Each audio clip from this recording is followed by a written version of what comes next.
Oi, pessoal, boa noite. Vamos chegando então para a nossa segunda aula, o maior desafio do artista cristão e como vencê-lo. É uma alegria ter vocês aqui de volta. Comentem aqui embaixo, quero ter uma interação aqui com vocês bem legal. E hoje, pessoal, nós vamos conhecer os perigos invisíveis do coração artístico, né? Que perigos são esses? Eles nos afetam? Eles existem por aí? Onde eles estão? Quem são eles? Como vivem? Como se reproduzem? E nós vamos entender, pessoal, que a maior guerra do artista, ela acontece em silêncio. A maior guerra do artista, ela acontece no nosso coração e na nossa mente, tá? Mas antes de entrar no conteúdo em si, vamos recapitular aquilo que a gente aprendeu na última aula. A última aula, a essência da arte cristã, a gente pôde conhecer então o chamado artístico na Bíblia, né, na vida de Bezalel, na vida de Davi e como que Deus distribuiu dons e talentos para essas pessoas.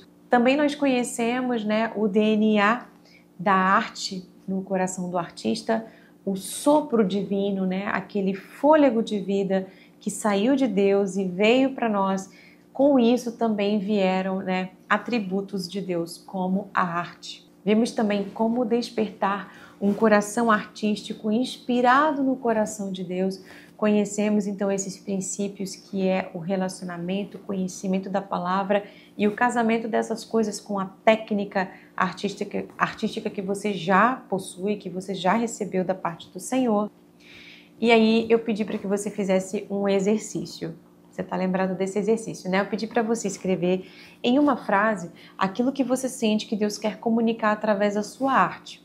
E aí eu quero saber, você conseguiu fazer esse exercício? Você fez, pensou, orou sobre ele? Então escreve aqui nos comentários para eu saber se você fez esse exercício. Se você quiser compartilhar com a gente o que você escreveu, também é muito legal. Mas também você pode compartilhar como que foi essa experiência para você. Como que foi pensar sobre isso? Como que foi orar sobre isso? Você já tinha orado sobre isso? Você já tinha pensado nesse tema, né? O que Deus quer realmente comunicar? O que eu carrego? Com certeza a mensagem que o Senhor quer transmitir através da sua arte tem a ver com a sua vocação, com o seu chamado, com aquilo que você carrega, né? Antes de você ser formado no ventre da sua mãe, Deus já havia determinado essas coisas. Então, ao longo da vida, a gente vai descobrindo a nossa vocação, o nosso chamado e qual é a mensagem que o Senhor colocou sobre nós para que a gente pudesse transmitir isso, pulverizar isso para as pessoas à nossa volta. Então, escreve nos comentários, eu quero saber, quero ler tudo. Se você conseguiu fazer esse exercício, como que foi fazer esse exercício, tá bom? Então, pessoal, nós vamos entrar agora, né, no nosso conteúdo do dia e nós vamos conhecer, então, os perigos invisíveis do coração artístico. Vamos lá? Primeira coisa que nós precisamos entender, então, o maior campo de batalha de um artista é completamente invisível.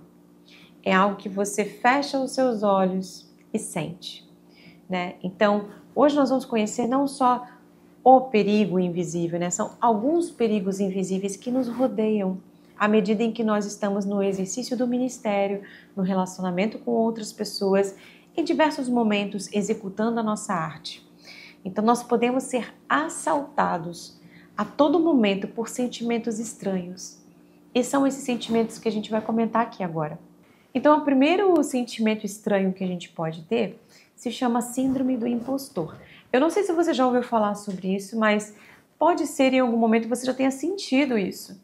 Basicamente, vem aí um pensamento de eu não sou bom o suficiente, eu sou uma fraude, eu estou enganando as pessoas, mostrando, achando que eu tenho esse dom, mas eu não tenho.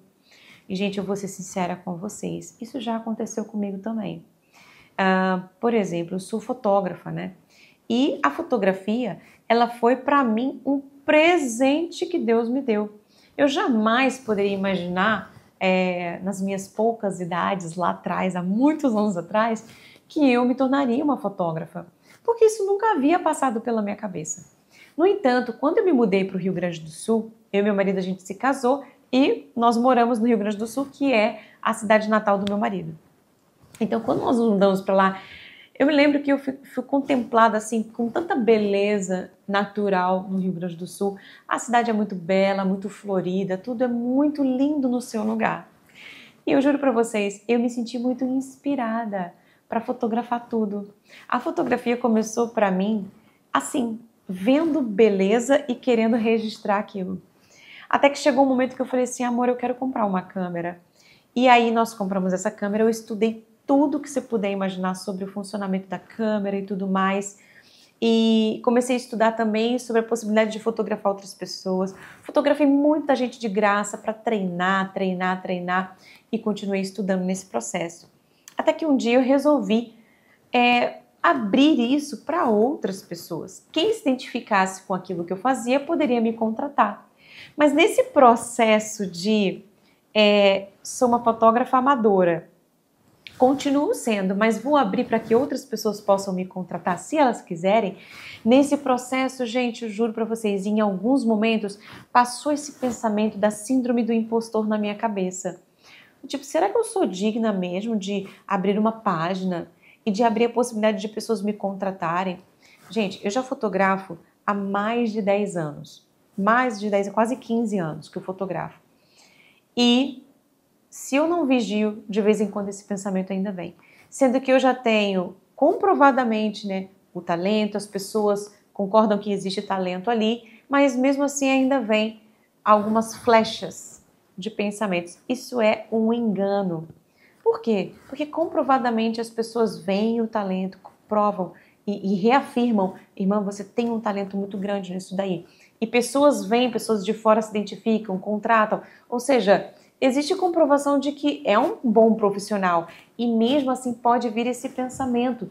Esse é só uma situação que eu já percebi bem silenciosa. Gente, tudo que nós vamos falar aqui agora são situações silenciosas. São sentimentos, pensamentos que não vêm com muito alarde, não. É lá no fundo.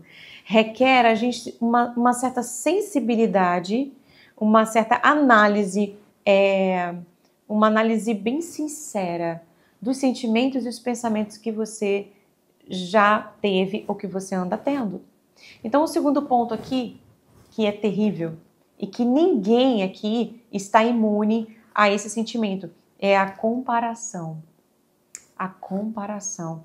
E isso, em diversos momentos, nós podemos passar por isso. Você, de repente, pinta quadros maravilhosos, você tem um talento impressionante, mas você não consegue ver valor no que você faz, porque você se compara a alguém que você segue no Instagram, que tem um talento muito superior, que já está andando há muitos anos na sua frente e que você admira e se inspira no trabalho da pessoa. Só que em algum momento você se pega comparando aquilo que você faz, aquilo que você é, aquilo que você executa, com aquilo que o outro faz, realiza ou é. Então a comparação por que fulano consegue e eu não? Por que as coisas acontecem para o fulano e comigo não? Por que fulano sempre é chamado para fazer solos, né, nas apresentações da igreja e eu não? Por que fulano está mais na escala da banda do que eu? E essas comparações que são sempre, costumo sempre dizer que a comparação ela é sempre maldita. Porque na comparação você sempre está humilhando alguém e exaltando outra pessoa, colocando outra pessoa num lugar que ela não pertence. Então, na comparação não tem nada de bom, não tem nada de bacana. Outra coisa também, medo do fracasso. Gente, medo da crítica. O medo, ele é como uma paralisia antes de você criar. Antes de você fazer, o medo te paralisa. O nosso inimigo, ele ganha espaço, né? Ele fica bastante contente aí quando a gente não rompe com a barreira do medo. Por quê? Porque o medo é uma trava e faz com que você não realize muitas coisas que o Senhor deseja que você realize. Você precisa começar. Ah, mas eu tenho medo de começar, porque eu ainda sou muito ruim nisso daqui. Mas se você não começar, você não vai ser bom o suficiente naquilo. Você precisa começar. E os começos sempre são muito difíceis. Eu me lembro a primeira vez que eu ministrei adoração, as primeiras vezes, né? Eu tinha apenas 15 anos de idade. Então, eu não tinha ainda tempo de estudo sobre louvor e adoração, eu não entendia como executar, eu não entendia nada sobre nada, eu só reproduzia aquilo que eu via pessoas fazendo e com isso eu cometi muitos erros. Erros totalmente evitáveis, erros que eu não precisaria ter cometido, mas eu fui praticamente empurrada para o ministério, né? A minha mãe, nesse período, ela assumiu o ministério de uma igreja bem pequenininha, no interior da cidade, num lugar que poucas pessoas queriam ir para colaborar, e eu fui com ela, dar essa força para o ministério. E eu já comecei logo ministrando adoração, dando aula para as crianças, pregando, fazendo tantas coisas, mas cometi muitos erros, né? Se talvez eu fosse começar sem essa necessidade, eu fui servir a igreja muito pela necessidade, não tinha ninguém. Então, se não fosse pela necessidade, talvez eu não teria começado tão cedo. Talvez eu não teria nem começado. Porque romper com a barreira do início é muito difícil. Então, a gente precisa romper com o medo do fracasso, com o medo de aparecer, com o medo de romper. Por quê? Se eu não tivesse começado lá atrás, eu não estaria onde eu estou hoje. Eu não teria ido para o seminário, viver lá a experiência por 2 anos, porque eu nem saberia que eu tenho dons e talentos nessa área. Então nós precisamos romper com a barreira do medo para começar e desenvolver o nosso talento. Outro ponto também muito comum, esse é um dos mais comuns no meio de artistas, perfeccionismo. E o problema do perfeccionismo é que ele parece uma qualidade, né? Ele é como se fosse um defeito aceitável, um defeito bonito. Por exemplo, entrevista de emprego. Quando as pessoas vão para uma entrevista de emprego e a pessoa, então, que está fazendo a entrevista pergunta: diga para mim aqui um defeito que você tem. As pessoas parecem que têm orgulho de dizer: olha, eu sofro com perfeccionismo. E é como se fosse assim: me contrate que eu vou fazer tudo perfeito.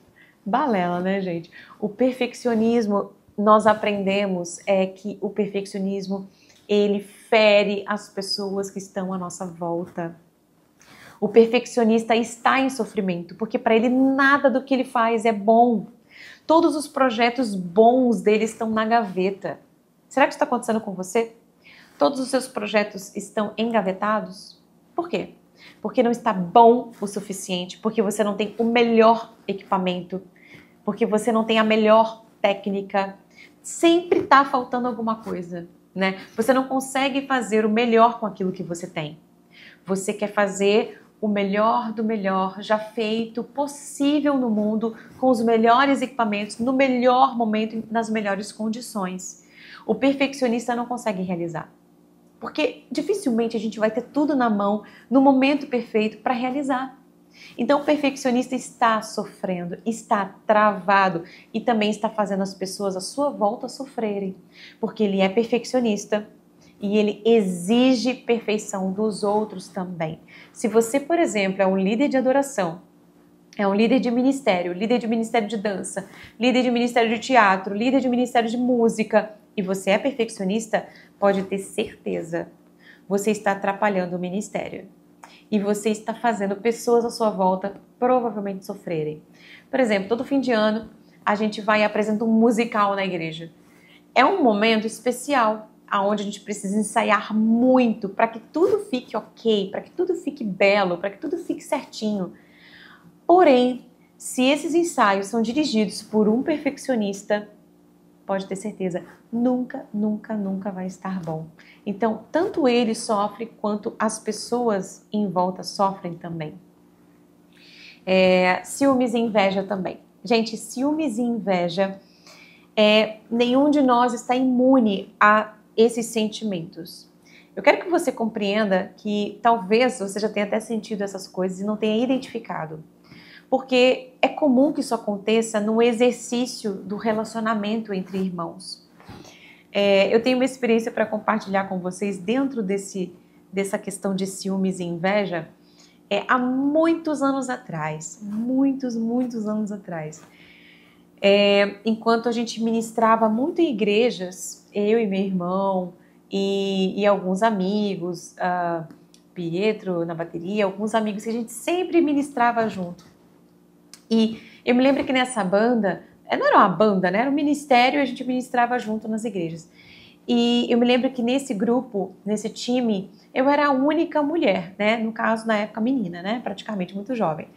Então, eu sempre fazia a segunda voz para os rapazes, ministrava fazendo solos, mas eu era a única voz feminina no meio de um bando de rapazes, né?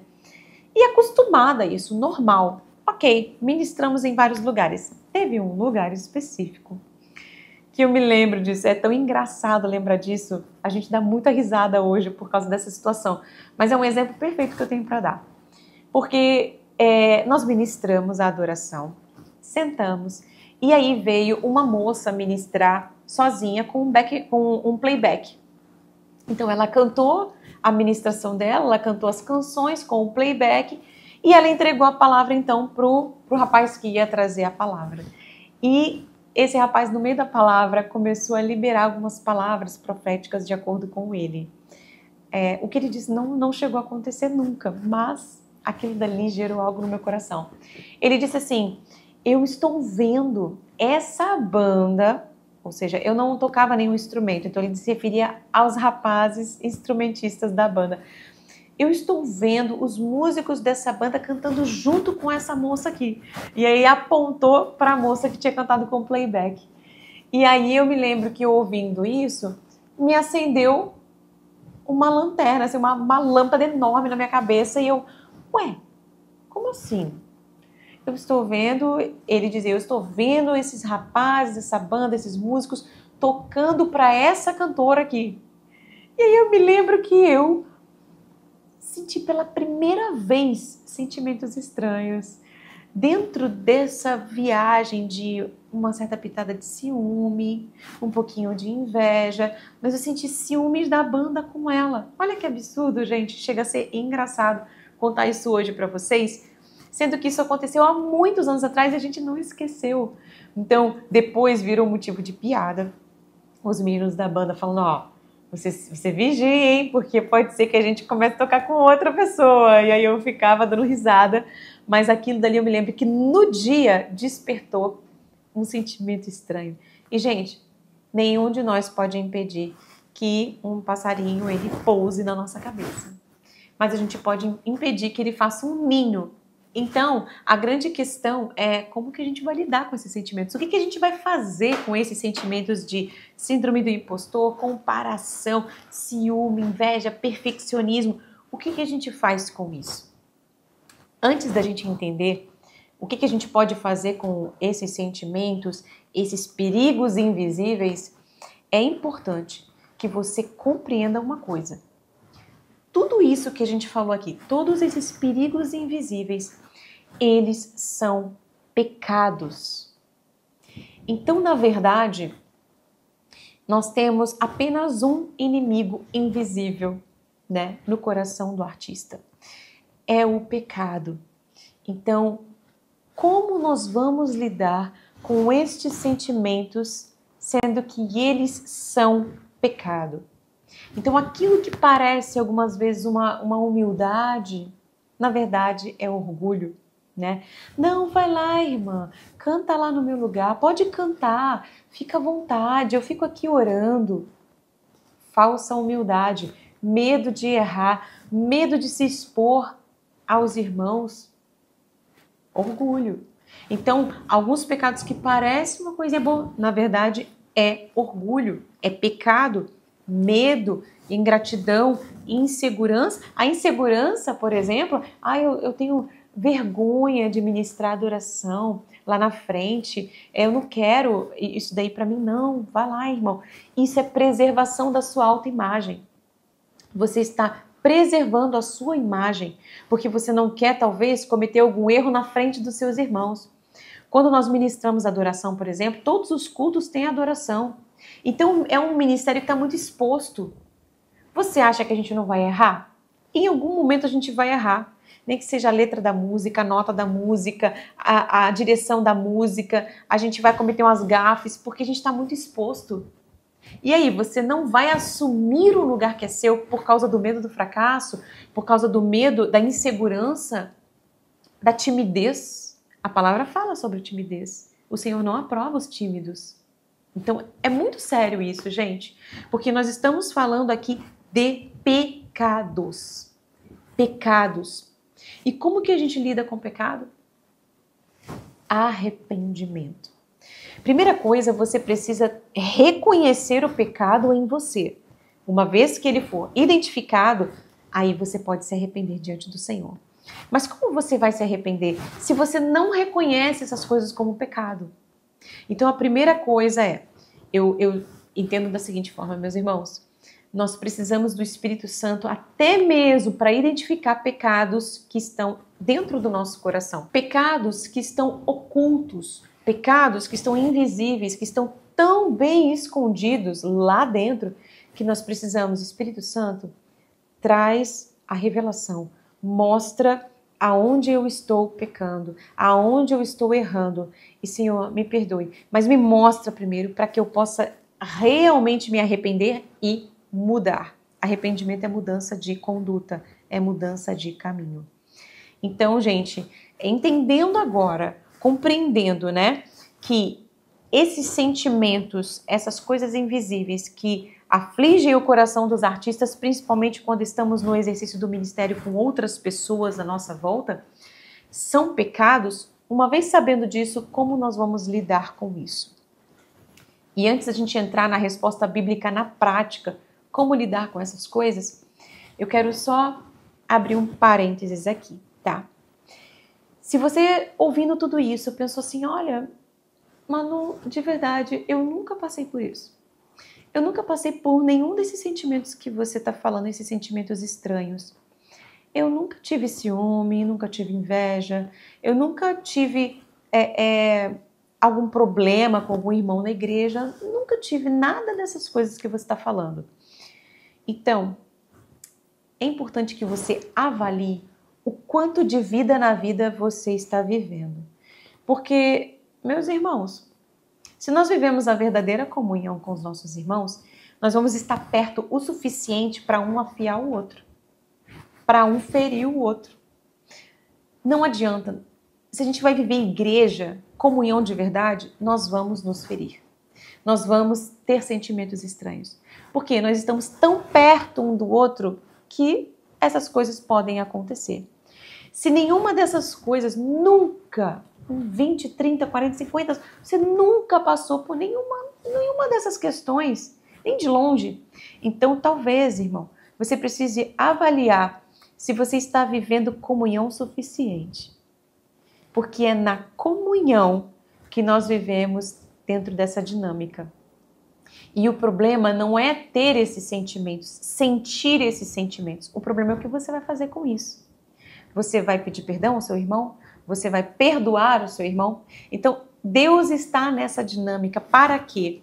Para que Ele seja glorificado à medida em que nós pecamos, nos arrependemos e mudamos. O Senhor é glorificado na nossa transformação.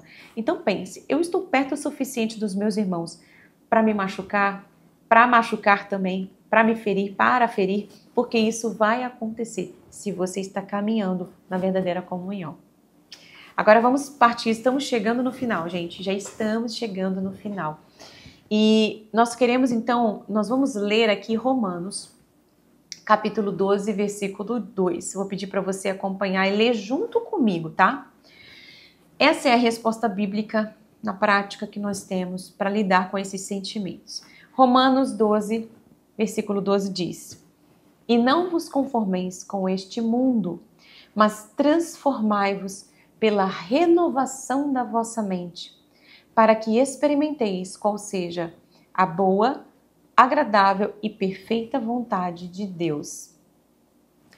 Então, o que nós podemos declarar diante desses pensamentos, que muitos deles são mentiras, como por exemplo, você é incapaz, tudo que você faz errado, você nunca faz legal, nunca fica bacana o que você faz.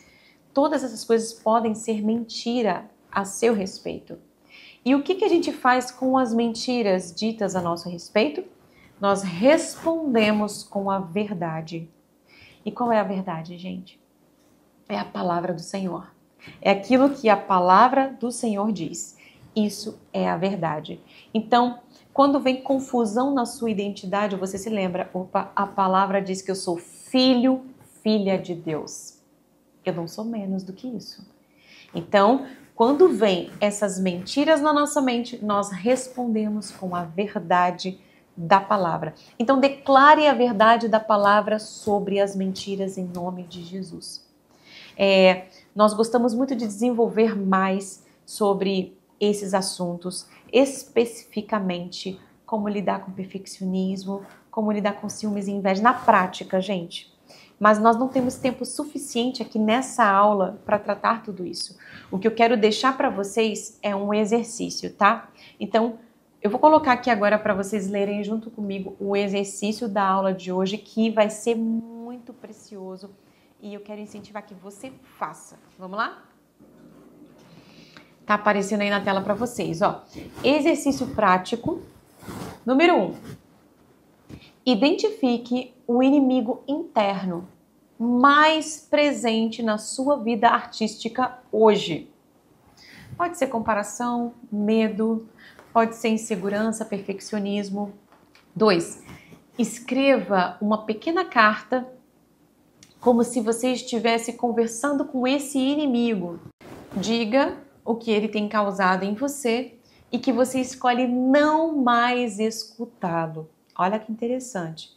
Então, escreva uma pequena carta, poucas linhas, poucas palavras, como se você estivesse conversando diretamente com esse sentimento estranho, com esse inimigo. E diga o que ele tem causado em você e que você escolhe não mais escutá-lo. E o ponto 3, agora que você já sabe que isso é um pecado, se arrependa diante do Senhor e em seguida escreva uma resposta de Deus para você. É como se ele estivesse te lembrando da sua identidade. E aí você pode usar, gente, versículos, promessas que contém nas Escrituras, tá bom? Eu vou colocar aqui agora um pequeno exemplo, não é para você copiar, hein? É para você compreender esse exercício para você fazer aí na prática. Vamos lá. Então, um exemplo. Perfeccionismo. Você tem me feito adiar tudo o que Deus me deu.